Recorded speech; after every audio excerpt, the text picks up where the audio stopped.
Donc on se retrouve pour une nouvelle conférence de consensus, cette fois-ci sur la prise en charge de l'hépatite B chronique, des recommandations émises par la HAS en mai 2006. Des recommandations importantes puisque on estime que la prévalence des personnes porteuses de l'antigène HBS est de 300 000 personnes en France, soit 0,68% de la population, une prévalence qui est plus importante chez les hommes, 1,19%, que chez les femmes, seulement 0,16%. Comment se transmet le virus de l'hépatite B, qui est un virus à ADN? Les principaux modes de transmission à bien connaître, c'est d'une part la voie sexuelle, par les sécrétions sexuelles, le sperme ou les sécrétions vaginales, et par voie sanguine, un contact direct avec le sang infecté, donc les usagers de drogue par voie intraveineuse, qui est la population chez qui la prévalence de l'antigène HBS est le plus importante. Également la transfusion, même si aujourd'hui le risque est quasi nul. Enfin, dernier mode de transmission, c'est la transmission materno-fétale. Quelques mots concernant l'histoire naturelle de la maladie. Il faut savoir que l'infection initiale par le virus de l'hépatite B est le plus souvent totalement asymptomatique. Cependant, rarement, dans 0,1 à 1% des cas, elle peut évoluer vers une hépatite fulminante. Quelle est la définition d'une hépatite fulminante ? Alors la définition d'une hépatite fulminante, elle repose sur 3 critères. Le premier critère, c'est un critère de durée. Donc c'est un délai entre la survenue de l'ictère et des symptômes, à savoir l'encéphalopathie, inférieur à 15 jours. Le deuxième critère, c'est un critère clinique, donc une encéphalopathie hépatique de stade 3 ou 4, à savoir une confusion ou un coma. Et le dernier critère, c'est un critère biologique, et un TP inférieur à 30%. Donc si la survenue d'une hépatite fulminante est extrêmement rare, mais gravissime et nécessite donc une transplantation en urgence, la complication qui nous intéresse, c'est le portage chronique du virus. Et le passage à la chronicité après la primo-infection se fait dans 2 à 19% des cas. Le risque de l'infection chronique par le VHB étant la survenue d'une cirrhose ou d'un carcinome hépatocellulaire. Peut-on développer un CHC induit par le VHB en dehors du stade de cirrhose? Alors oui, tout à fait, et c'est important à savoir. Le CHC complique généralement la survenue d'une cirrhose qui peut être secondaire à une infection virale, une NASH ou une hémochromatose notamment, mais le virus de l'hépatite V peut induire lui-même directement la survenue d'un carcinome hépatocellulaire sans passer par le stade de cirrhose. Il a un effet oncogène direct.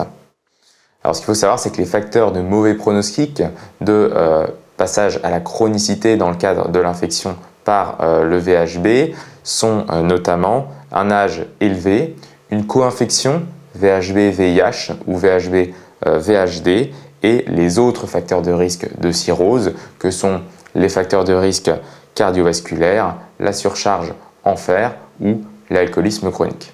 Alors, le point clé de cette conférence de consensus, c'est le bilan initial qu'il faut faire lors du diagnostic d'une infection par le VHB.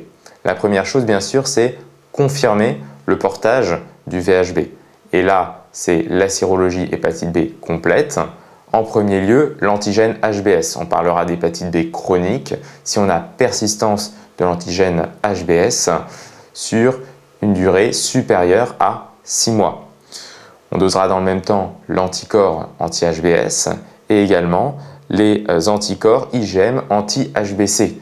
Si ceux-ci sont positifs, on est face à une hépatite B aiguë. S'ils sont négatifs, on est face à une hépatite B chronique.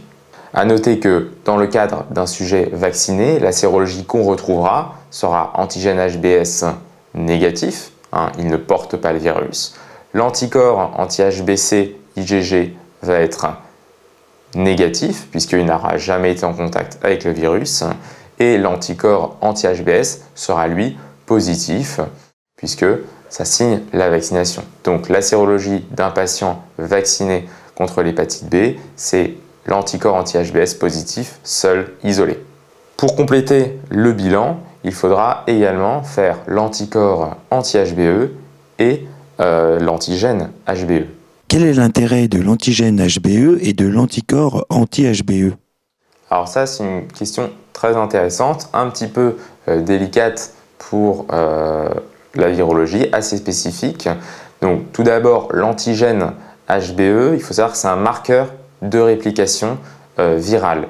Il est corrélé à l'ADN viral du VHB chez plus de 80% des patients, excepté ceux qui sont infectés par un variant du virus qu'on appelle le mutant précore et qui ne synthétise pas l'antigène HBe. Chez ces patients-là, le seul marqueur de réplication virale qu'on pourra utiliser, c'est l'ADN viral du VHB. Donc sinon, chez les autres patients, donc 80% des patients infectés par le VHB, l'antigène HBe est un marqueur de réplication virale. Quant à l'anticorps anti-HBe, ça va être utile pour le suivi évolutif de la maladie, puisque son apparition est corrélée à la réponse immunologique du patient vis-à-vis du VHB. Son apparition elle survient le plus souvent 6 à 8 semaines après l'apparition de l'antigène HBs et est un facteur d'évolution favorable.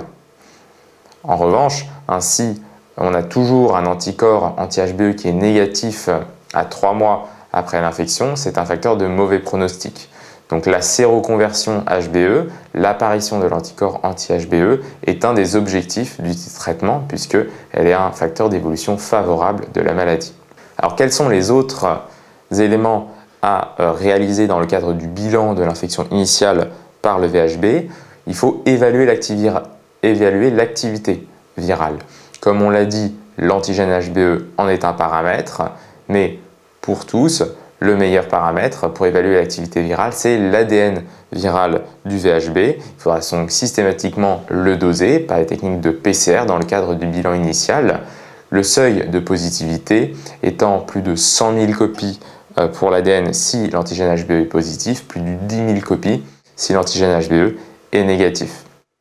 Comment également évaluer l'activité virale de la maladie? C'est le bilan biologique et bien sûr le bilan hépatique pour rechercher une cytolyse. Donc on regardera tout particulièrement les transaminases, même si le bilan hépatique complet comprend également bien sûr les gamma-GT, les phosphatases alcalines et la bilirubine totale.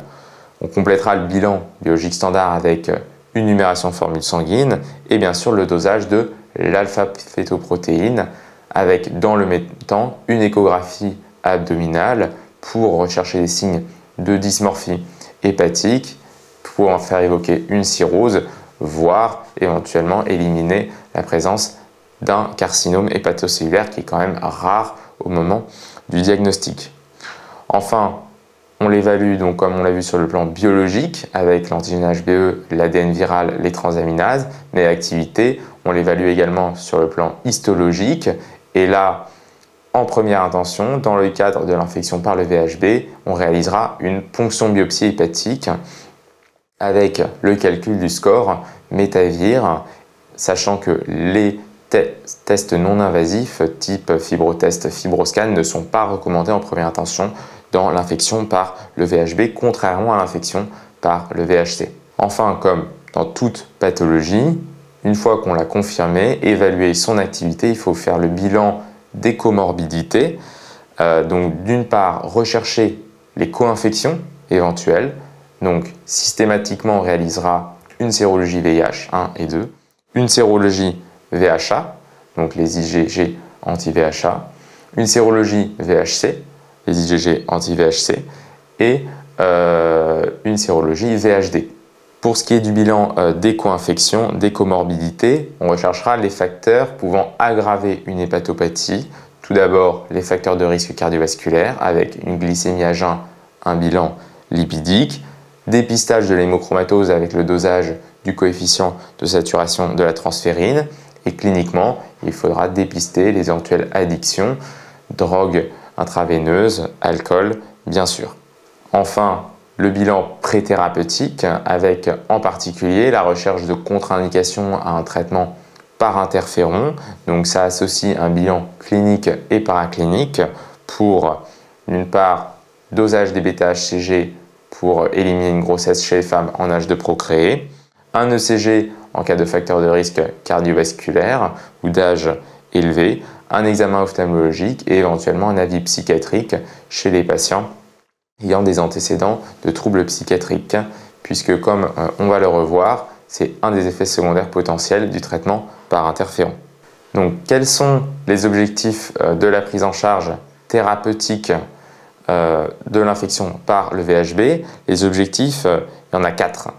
Le premier, c'est une réponse virale. C'est pour ça qu'on suivra de manière rapprochée l'évolution de l'ADN viral, la réponse virologique étant obtenue si la charge virale redescend en dessous de 100 000 copies en cas d'antigène HBe positif et en dessous de 10 000 copies en cas d'antigène HBe négatif.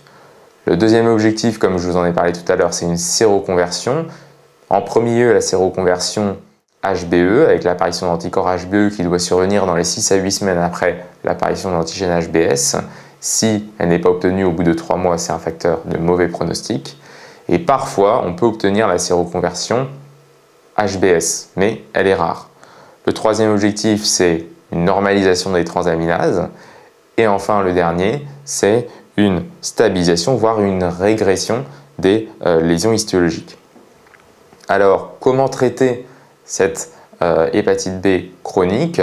La conférence de consensus de mai 2006 par la HAS propose donc comme traitement de référence une monothérapie au choix, soit l'utilisation d'interférons et interféron standard ou interféron pégylé, soit un analogue nucléosidique de type lamivudine ou adéfovir.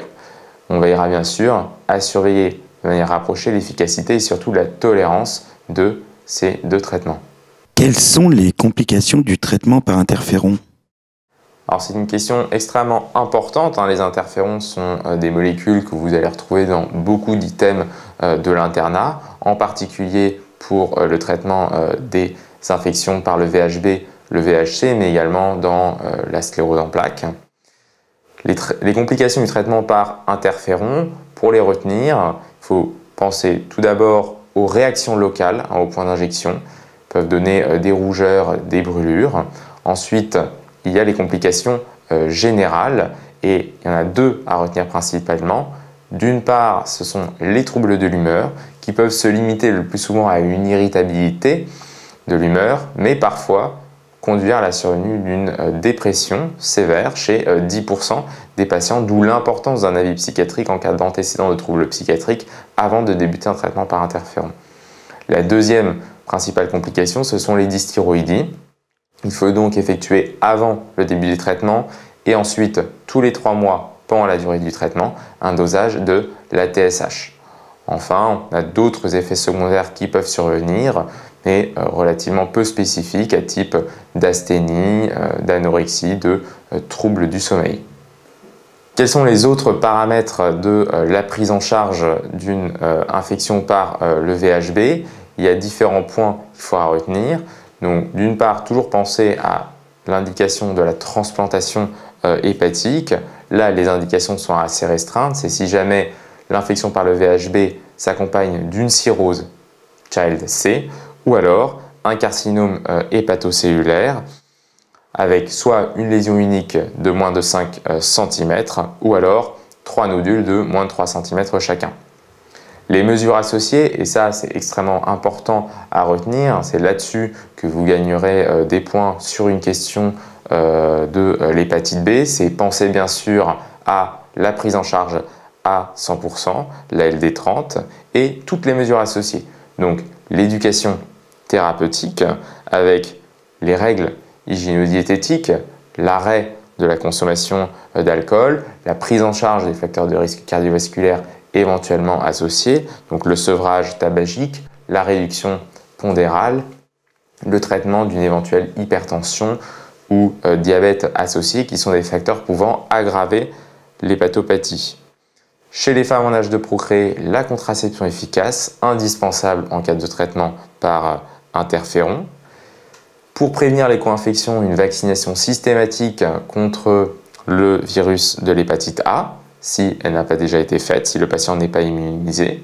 Et enfin et surtout, la prévention de la transmission.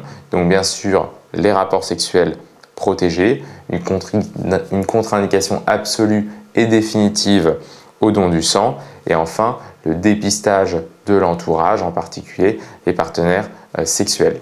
Dernier point qui est détaillé dans cette conférence de consensus, ce sont les modalités du suivi du patient.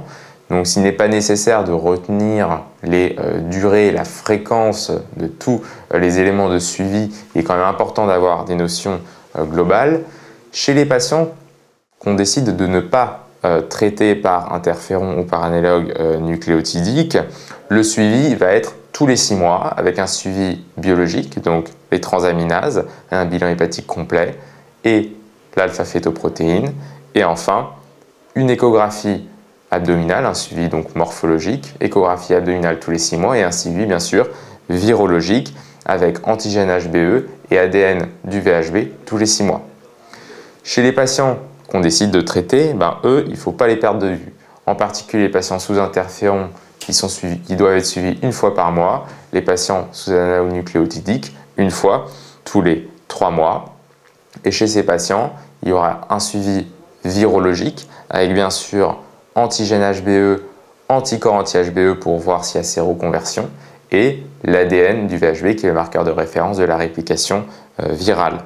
Enfin, la surveillance de la tolérance du traitement avec, comme je vous l'ai dit, pour les patients sous interféron, une TSH tous les 3 mois et chez les patients sous analogue nucléotidique, une créatininémie tous les 3 mois puisque la défovir ou le tédofovir peuvent se compliquer d'une tubulopathie rénale. Il faudra donc surveiller de manière rapprochée la créatininémie tous les 3 mois.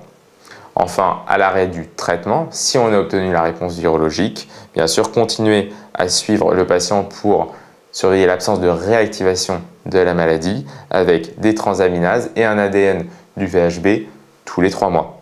Dernier point, et ça c'est valable pour tous les patients avec une cirrhose ou une fibrose sévère, qu'elle soit induite par le VHB, le VHC ou l'alcool. Si il y a une cirrhose sévère, il faut dépister d'une part le carcinome hépatocellulaire avec échographie abdominale et alpha-fétoprotéine tous les 6 mois. Et enfin, les varices œsophagiennes avec une endoscopie œsogastro-duodénale tous les 1 à 3 ans.